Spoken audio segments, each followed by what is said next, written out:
সব মানুষের মাঝে একজন করে ফরেস্ট গাম্প বাস করে।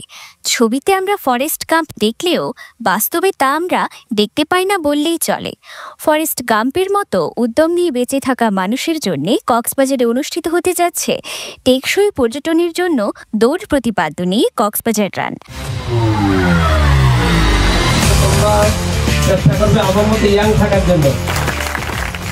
সমুদ্রের বালিয়াড়ি এবং কক্সবাজার শহরের বুক চিরে বাকখালী নদী এবং গ্রামীণ সড়ক সহ বৈচিত্র্যময় অভিজ্ঞতার মাধ্যমে আগামী 19 এপ্রিল অনুষ্ঠিত হবে এই আয়োজন।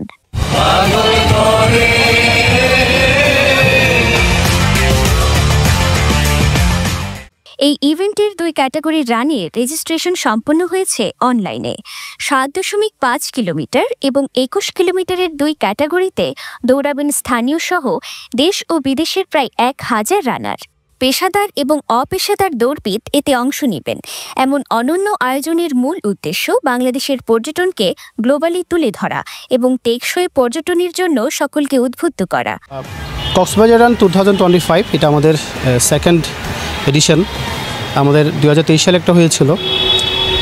কক্সবাজার রানটা নিয়ে আসলে আমরা সাস্টেনেবল ট্যুরিজমটাকে প্রমোট করার চেষ্টা করছি। কক্সবাজার শহর, বাকখালী তীর এবং খুরুশকুলের সবুজ গ্রাম আমরা একসাথে দৌড়াবো। তো কক্সবাজারের সবাইকে আমি এই আয়োজনে সম্পৃক্ত হওয়ার জন্য আহ্বান করছি। এই আয়োজনটি বাস্তবায়নে কক্সবাজার রানার্স কমিউনিটি এবং সহযোগিতায় থাকবেন জেলা প্রশাসন ও জেলা পুলিশ।